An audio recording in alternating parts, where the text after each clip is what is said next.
Hello बच्चों, आप सभी का अपने रसायन विज्ञान डीपी चैनल में बहुत बहुत स्वागत है। और जैसा कि हमने अपने वादे के मुताबिक आप सभी के सामने विलयन का चैप्टर प्रस्तुत करने का प्रयास किया है और हम आप सभी के सामने विलयन की एक रूपरेखा आप सबके सामने रख रहे हैं कि विलयन में हमें पढ़ना क्या क्या है। ठीक, तो विलयन ऐसे नहीं बन गया। सबसे पहले बना क्या? मिश्रण। मिश्रण कैसे बना हम जानते हैं। जब दो या दो से अधिक पदार्थों या तत्वों को मिलाया जाता है तब मिश्रण बनता है। ठीक, और मिश्रण भी दो प्रकार से होते हैं, जैसे समांगी मिश्रण और विषमांगी मिश्रण।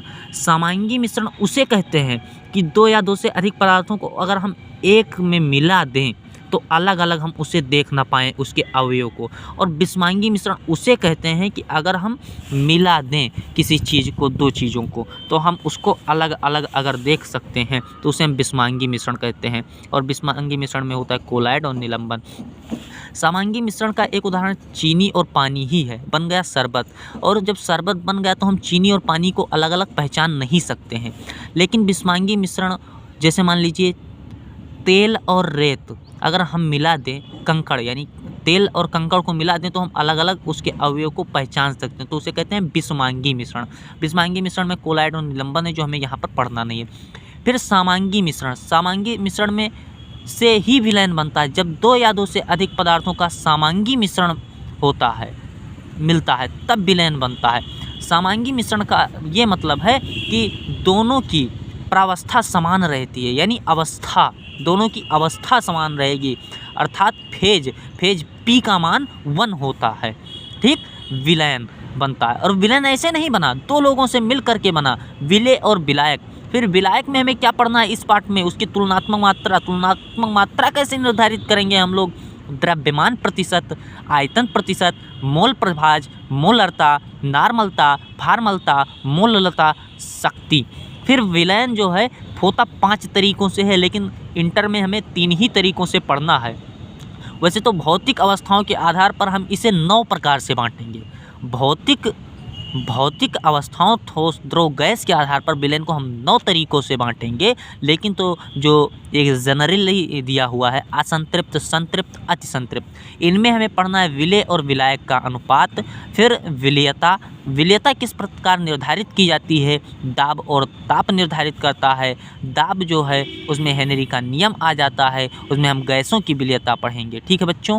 फिर उसके बाद में हम एक देखेंगे कि विलयन बना, जैसे कुछ भी बनता है तो उसका कारण होता है, उसका कुछ ना कुछ रीजन होता है। जैसे आप इंटर पढ़ रहे हैं तो कुछ ना कुछ कारण होगा आप किस लिए पढ़ रहे हैं, उसी लिए निर्माण के लिए उत्तरदायी कारक कि विलयन क्यों बना, किसके लिए बना। अंतः अणुक बल, उसमें हमें क्या पढ़ना है? विलेय और विलेय विलायक, विलायक विलायक, इनका निर्धारण कौन करेगा? इनका निर्धारण विलयन की ऊष्मा डेल्टा एच करेगा और विलयन की एंट्रोपी डेल्टा एस करेगी। ठीक, फिर विलयन आकर के अणुसंख्य गुणधर्म को भी बताएगा। अणुसंख्य गुणधर्म में हमें 4 चीज़ें पढ़नी है: वाष्प दाब में अवनमन, क्वथनांक उन्नयन, हिमांक अवनमन, प्रासरण दाब। फिर उसके बाद में अणुसंख्य गुणधर्म के अंतर्गत ही हमें सामान्य अणुसंख्य गुणधर्म और अपसामान्य अणुसंख्य गुणधर्म पढ़ना है। सामान्य अणुसंख्य गुणधर्म में विलेय की ठोस तथा विलयन में आणविक अवस्था समान रहती है। यानी जैसे हमें सामान्य अणुसंख्य गुणधर्म का मतलब है विलेय, जैसे चीनी और पानी का हमने एग्जाम्पल दिया तो विलेय क्या है? चीनी की ठोस तथा विलयन में आणविक अवस्था, उसकी जो अवस्था है वो समान रहती है अणुओं की। ठीक, विलेय विलयन में वियोजित अथवा संयोजित हो जाता है अपसमान अणुसंख्य गुणधर्म। ठीक, इतना चीज़ हमें पढ़ना है। वाष्प दाब में अवनमन भी हमें पढ़ने को है यहाँ पर। फिर उसके बाद में आता है क्या? विलयन। ठीक, विलयन का परिचय हम आप लोगों को कराते चलें कि क्या है। दो या दो से अधिक पदार्थों का समांगी मिश्रण विलयन कहलाता है। समांगी मिश्रण से अभिप्राय ये है कि विलयन में उपस्थित प्रावस्था का मान एक अंकीय राशि अर्थात p बराबर 1 होता है। अर्थात विलयन एक प्रावस्था तंत्र का निकाय होता है। विलयन के प्रत्येक भाग की रचना तथा गुण समान होते हैं। जैसे हमने बताया था कि समांगी मिश्रण, तो उनके प्रत्येक भाग की गुण समान होते हैं तथा प्रत्येक भाग विलयन के घटकों विलेय एवं विलायकों के रासायनिक गुण प्रदर्शित करता है। विलेय एवं विलायकों की मात्रा पर निर्भर करने के कारण विलयन का संगठन परिवर्तनीय होता है। विलयन के घटकों की रासायनिक प्रकृति कुछ विलयनों में परिवर्तित हो जाती है तो कुछ में नहीं। उदाहरणार्थ चीनी के जलीय विलयन में चीनी अणुओं के रूप में ही रहती है, वही NaCl के जलीय विलयन में NaCl अणुओं के रूप में न रहकर आयनों के रूप में टूट जाता है। विलयन के जिस घटक की मूल भौतिक अवस्था विलयन जैसी होती है उसे विलायक कहते हैं तथा दूसरे घटक को विलेय। उदाहरण नमक के जलीय विलयन में नमक विलेय तथा जल विलायक है। ठीक, अब इतना हम आप लोगों को पहले समझा दें, फिर आगे हम बढ़ते हैं। तो सबसे पहले आप लोग देखिए, क्या यहाँ पर आप लोग देखिए विलयन। विलयन दो चीज़ों से मिल करके बना है। किससे किससे? विलेय और विलायक। ठीक है बच्चों, तो वही हमने कहा कि जब दो या दो से अधिक पदार्थों का, तो एक पदार्थ ये हो गया, एक ये हो गया, पदार्थों का समांगी मिश्रण। समांगी मतलब उसके अवयव जो हैं उनको अलग अलग देखा ना जा सके। जैसे पानी और चीनी है, ठीक, पानी और चीनी है, इनको अगर हमने मिला दिया तो बना क्या? शरबत। ठीक, अब शरबत में हम किसी को अलग अलग नहीं देख सकते हैं। ठीक, तो उसे ही हम क्या कहते हैं? समांगी मिश्रण। तो इसकी परिभाषा होगी जब दो या दो से अधिक पदार्थों का समांगी मिश्रण मिलाया जाता है तो क्या बनता है? विलयन बनता है। अब आता है विलयन किससे बनता है? विलेय और विलायक मिला करके बनता है। अर्थात कुछ लोग कह देते हैं कि विलयन में जिसकी ज़्यादा मात्रा हो, जिसकी क्या हो? ज़्यादा मात्रा, उसे हम क्या कहते हैं? विलायक कहते हैं। और जिसकी मात्रा कम हो, क्या हो? कम मात्रा हो, उसे हम क्या कहते हैं? विलेय कहते हैं। ठीक है, ये भी चल जाता है, लेकिन तो एक इसका पहचानने का तरीका और भी है कि जैसे ये पानी क्या है?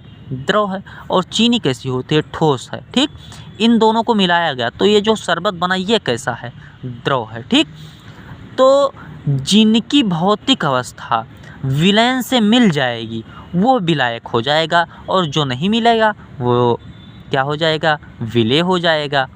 और फिर आप लोग जानते हैं कि इनकी विलेय और विलायक की प्रावस्था जो है विलयन में समान रहती है। ठीक, और P का मान फेज 1 होता है। समान क्यों रहती है?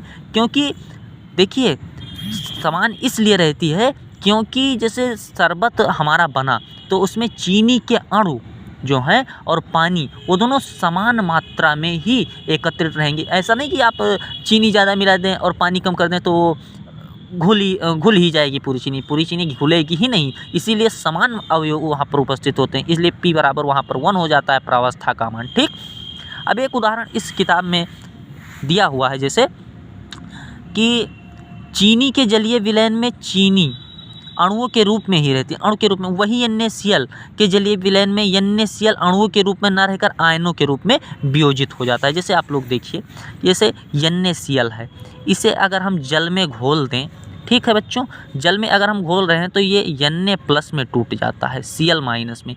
यही कहने का मतलब है, ठीक, कि कह रहा है कि अणुओं के रूप में वही NaCl के जलीय NaCl अणुओं के रूप में न रहकर आयनों के रूप में टूट जाता है। यानी ये जो प्लस और माइनस ये आयन होते हैं बेटा। ठीक है, फिर कहता है नमक के जलीय विलयन में नमक विलेय है तथा जल विलायक। जैसे फिर कह रहा है ये कि जैसे आप नमक और जल मिला रहे हैं, नमक और जल मिला रहे हैं, तो हालांकि वो भी कुछ मिक्सचर बनेगा, आप लोग घर में पीते भी होंगे, जानते भी होंगे। ठीक है, तो नमक जो है हमारा, जानते हो, पीसा वाला हो या खड़ा वाला हो, आप लोग जैसा भी उचित समझे ले लीजिए। तो ये क्या हो गया? ठोस हो गया, और ये क्या हो गया? द्रव।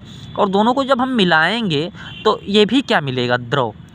ठीक, तो जिनकी भौतिक अवस्था विलयन के भौतिक अवस्था से मिलेगी वो क्या हो जाएगा? विलायक। और जिनकी भौतिक अवस्था भिन्न होगी उसे क्या कह देंगे हम? विलेय कह देंगे। ठीक, ये तो हुआ कि हम ये पहचान गए। और जैसे मान लीजिए हम जल ले लें और अल्कोहल ले लें। ठीक, जल ले लें और अल्कोहल ले लें। क्या ले लें? जल ले लें और अल्कोहल ले लें, तब भी क्या बनेगा हमारा? विलयन कुछ ना कुछ बनेगा।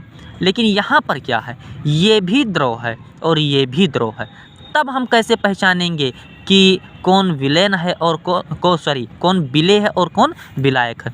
तो जो ज़्यादा होगा, जैसे मान लीजिए हम यहाँ पर 10 ग्राम जल ले रहे हैं और मान लीजिए 5 ग्राम एल्कोहल ले रहे हैं, तब हमारे विलेन में क्या विलेय है और क्या विलायक। तब यहाँ पर हम ये नियम लगाएंगे कि जो ज़्यादा होगा वो क्या होगा, विलायक, और जो कम होगा वो क्या होगा बेटा, विलेय होगा। आप लोग यहाँ तक समझ गए होंगे लगभग। अब हम आगे बढ़ते हैं, ठीक है। अब हम जैसा आप लोगों को बताए थे कि विलयनों के प्रकार, टाइप्स ऑफ सॉल्यूशन, विलेय एवं विलायकों की भौतिक अवस्था, ठोस, द्रव, गैस के आधार पर विलयनों को निम्नलिखित भागों में बांटा गया है। गैस, दो गैसों का मिश्रण, जैसे OO, ठीक, OO अगर लिया जाए तो ये दोनों गैस हैं और बनेगा क्या, O2 यानी वायु। गैस द्रव, सोडा वाटर। गैस ठोस, पैलेडियम पर हाइड्रोजन का अधिशोषण। द्रव, जल में एल्कोहल। द्रव गैस, वायु में जलवाष्प। द्रव ठोस, सोडियम के साथ पारा का अमलगम। ठोस, सोने में तांबा या अन्य मिश्र धातु। फिर ठोस गैस, कपूर ठोस का गैस में विलयन। ठोस चीनी का जल में विलयन, ठीक है बच्चों। फिर इसके बाद में हम आते हैं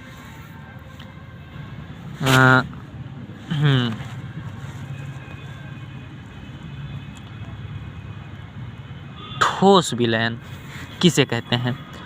ठोस विलयन वे ठोस होते हैं जिनमें एक घटक दूसरे घटक में परमाणविक स्तर पर वितरित होता है। इस प्रकार के ठोसों में क्रिस्टल जालक के जालक बिंदु विभिन्न परमाणुओं द्वारा भरे होते हैं। ठोस विलयनों के सबसे महत्वपूर्ण उदाहरण कुछ मिश्र धातुएं जैसे स्टर्लिंग, सिल्वर CuAg, पीतल CuZn आदि। स्टील को कुछ प्रकार भी ठोस विलयन होती है। सभी मिश्र धातुएं ठोस विलयन नहीं होते। उदाहरण बिस्मिथ तथा कैडमियम की मिश्र धातु बिस्मांगी। ठोस विलयन 2 प्रकार के होते हैं। अब जैसे यहाँ पर आप ठोस विलयन को समझिए। ठोस विलयन वे ठोस होते हैं जिनमें एक घटक दूसरे घटक में परमाणविक स्तर पर वियोजित होता है।